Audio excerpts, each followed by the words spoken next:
साथियों, आपको पुस्तक जन्म शताब्दी पुस्तक माला 52 यज्ञ का ज्ञान और विज्ञान प्रवचन श्री राम शर्मा आचार्य पढ़कर सुना रहे थे। इसी पुस्तक के पृष्ठ 23 से पढ़कर सुनाते हैं। प्रदूषण निवारण वाला विज्ञान पक्ष। साथियों, आप उसका विज्ञान पक्ष सुन सकते हैं। किसका?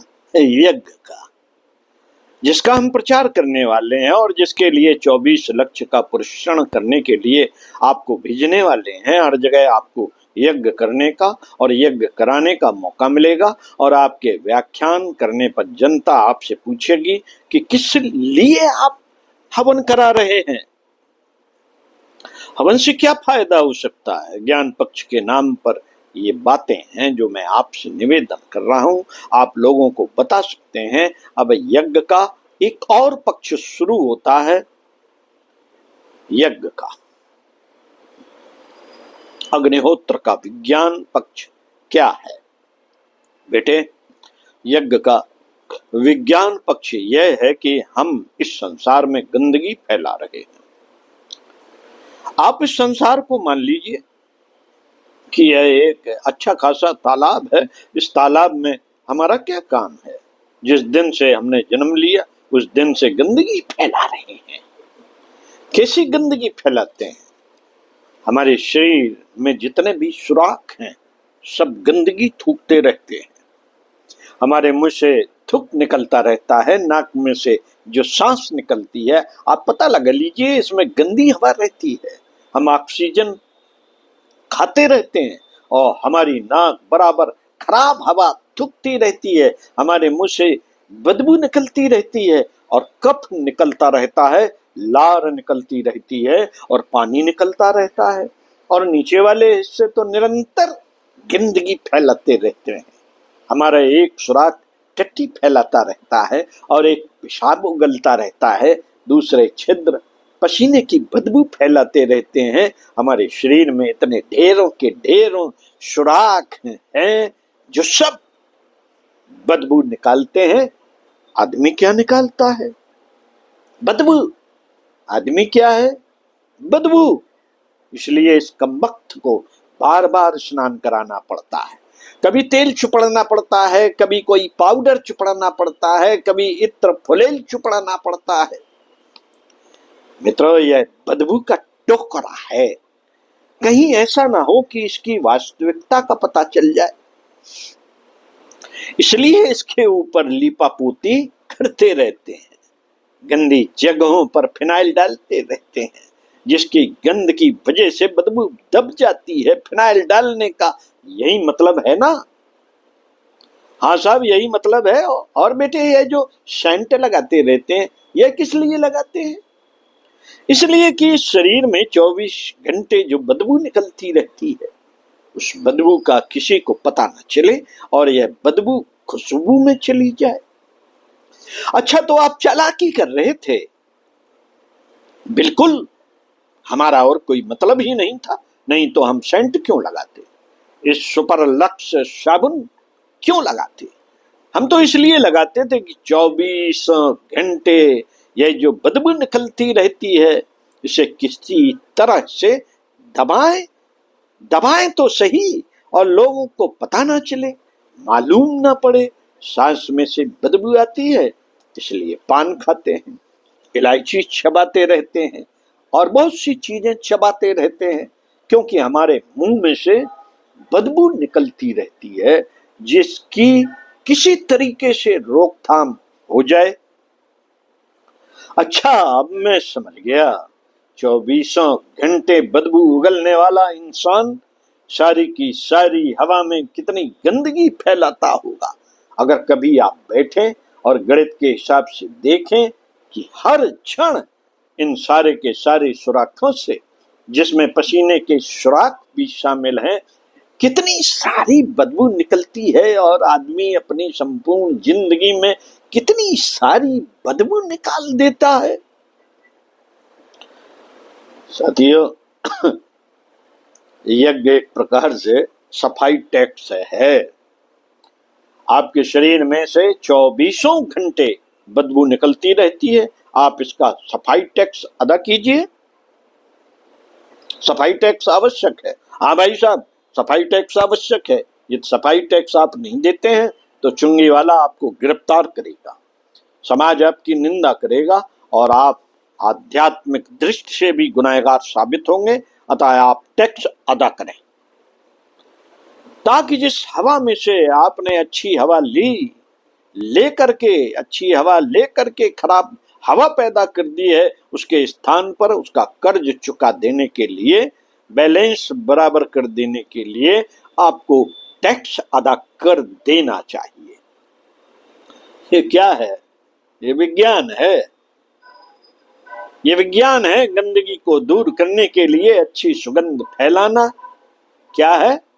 ये हमारा फर्ज है और हमारा नागरिक कर्तव्य है, ताकि समाज से जब हम विदा हों तो हमारा बैलेंस बराबर हो जाए। गंदगी कितनी फैलाई? 100 मन सुगंध तो हम नहीं फैला सके, तो भी चलिए 9 मन तो फैलाई। ईमान तो है कि हमको सुगंध फैलानी है। इससे और अधिक गंदगी से जो नुकसान होगा उसे भी पूरा करना है। यह आवश्यक है, कंपल्सरी है। इसलिए हमारे यहाँ बताया गया है कि हर आदमी के लिए यज्ञ एक आवश्यक दैनिक कृत्य है। क्योंकि आदमी गंदगी नित्य फैलाता है, इसलिए सुगंध के लिए भी नित्य प्रयत्न करना चाहिए। यह वायु संशोधन का काम नंबर 1। इसकी वजह से विज्ञान की दृष्टि से हमारे लिए यह आवश्यक है कि अगर आप हवन नहीं करेंगे, वायु का संशोधन नहीं करेंगे, तो फिर आप देख लेना वायु में प्रदूषण की शिकायत रोज बढ़ती ही जाएगी। मशीनें गंदगी फैलाती हैं, फैक्ट्रियां गंदगी फैलाती हैं। भाई साहब, ये जितनी गंदगी फैलाती हैं सो तो है ही, इतने इंसानों द्वारा कितनी गंदगी फैलती है। अगर आपने कभी इसका हिसाब लगाया होता तो आपकी समझ में आ जाता। मैं मानता हूं कि फैक्ट्रियां गंदगी फैलाती हैं, पर इंसान भी खूब गंदगी फैलाते हैं। इंसानों द्वारा गंदगी फैलाने का निराकरण करना हमारा नागरिक कर्तव्य है, हमारा सामाजिक कर्तव्य है और हमारा नैतिक कर्तव्य है। अर्थात यज्ञ हमारा नैतिक कर्तव्य है। आज की बात समाप्त। इसी पुस्तक के 2 पन्ने और एक लेख लिखा है, यज्ञ और भारतीय संस्कृत। इसको भी पढ़ लेते हैं। आइए सुनते हैं। यज्ञ भारतीय संस्कृत का अविच्छिन्न अंग है। उसका प्रत्यक्ष प्रतीक अग्निहोत्र अपनी प्रत्येक परंपरा के साथ जुड़ा हुआ है। उसे साथ लेकर ही अपने समस्त शुभ कर्म किए जाते हैं। हिंदू जीवन जन्म से लेकर मृत्यु पर्यंत 16 बार संस्कारित किया जाता है। सुसंस्कारों की स्थापना के इस विधान को षोडश संस्कार कहते हैं। पुंसवन, नामकरण, अन्नप्राशन, मुंडन, विद्यारंभ, उपनयन, विवाह, वानप्रस्थ आदि को संस्कार कहा जाता है। इन सभी धर्म कृत्यों का प्राण अग्निहोत्र है। इसके बिना इनमें से कोई भी कृत्य संपन्न नहीं होता। विवाह में तो अग्निहोत्र की परिक्रमाएं करने की भांवर फिरना कहते हैं और उसी को विवाह बंधन की प्रधान प्रक्रिया समझा जाता है। कहते हैं कि जिस तरह वेल्डिंग करके 2 लोहे के टुकड़े जोड़ दिए जाते हैं, उसी प्रकार 2 आत्माओं का यज्ञाग्नि द्वारा अटूट बंधन में बांधा जाता है। भारतीय जीवन यज्ञीय आदर्शों के साथ आरंभ होता है और उसका अंत यज्ञाग्नि में ही होता है। आज चिता जलाकर ऐसे ही अस्त व्यस्त ढंग से अपने मुर्दे जला दिए जाते हैं, किंतु वस्तुतः यह यज्ञ संस्कार है जिसमें जीवन का आदि और मध्य ही नहीं, अंत भी यज्ञ देव के अंचल में ही पूर्ण होता है। पर्व त्योहारों का आज कुछ भी रूप बन गया हो, प्राचीन काल में उनमें से प्रत्येक समारोह सामूहिक यज्ञ आयोजन के साथ ही संपन्न होता था। अभी भी होली का त्योहार उसी लकीर को पीटते हुए मनाया जाता है। नई फसल का नया अन्न तैयार होने पर इसका प्रथम उपयोग यज्ञ में, लोक मंगल में, परमार्थ में लगना चाहिए। इस भावना को व्यवहार रूप देने के लिए होलिका यज्ञ किया जाता था। होली नवान्न को कहते हैं।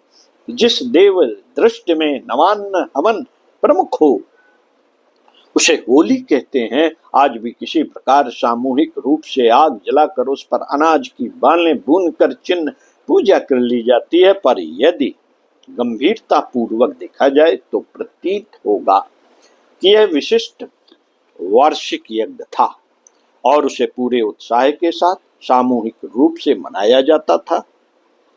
आज भी उस पुण्य प्रथा के खंडहर टूटे फूटे रूप में बचे रह गए हैं। यज्ञ को पर्व, त्योहारों, संस्कारों एवं दैनिक नित्य कर्मों में सम्मिलित करने का प्रयोजन यही था कि भारतीयता के आदर्शों का अनुकरण करने वाला यह आवश्यक माने कि उसे संकीर्ण स्वार्थपरता की नीति अपनाकर पेट प्रजनन मात्र की पशु वृत्तियों तक ही सीमित नहीं रहना है और न वासना तृष्णा के भव बंधनों में फंसकर सुर दुर्लभ मनुष्य जीवन नष्ट करना है। यज्ञ अपना आदर्श है। हम सिद्धांतों के लिए, देव परंपराओं का अनुसरण करने के लिए, लोक कल्याण के लिए जीवित रहेंगे। ऐसी रीत नीति अपनाएंगे जिससे मानवता का गौरव बढ़ सके एवं देश, धर्म, समाज, संस्कृति के उत्कर्ष में योगदान मिल सके। इसी लक्ष्य को निरंतर ध्यान में रखे रहने के लिए बार बार छोटे बड़े यज्ञ आयोजनों की व्यवस्था की जाती थी। हमारे आज के गायत्री यज्ञों में भी यही प्रेरणा जनमानस में उतारी जानी चाहिए और उन आयोजनों द्वारा समाज में ऐसी चेतना उत्पन्न की जानी चाहिए जिसमें सर्वत्र आदर्शवादी चिंतन, कर्म एवं व्यवहार को प्रश्रय मिल सके। यज्ञ किए जाएं और उनमें किसी भी रूप से सम्मिलित होने वाला व्यक्ति यज्ञीय जीवन जीने का उत्साह प्राप्त कर सके, ऐसा वातावरण बनाया जाए। यज्ञीय विधि विधान संपन्न करने के साथ साथ वैयक्तिक एवं सामाजिक जीवन के प्रत्येक क्षेत्र में उस आदर्शवादिता की स्थापना की जाए जिसके लिए तत्ववेत्ताओं ने इस महान प्रचलन का प्रादुर्भाव किया है।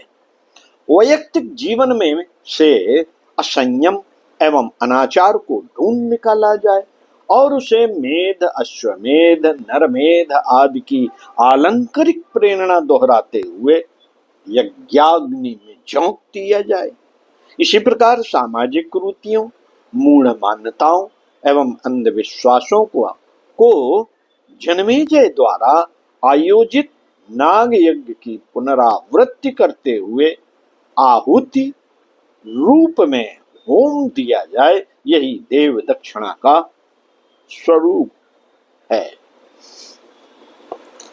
ओम शांति। यज्ञ का ज्ञान और विज्ञान आपको यह पुस्तक पढ़ के सुनाई। जो भी अच्छा लगा हो उसे नोट करिए, जो भी अच्छा लगा हो उसे दूसरों को भी बताइएगा कि यज्ञ का क्या मतलब है। ओम शांति। प्रणाम।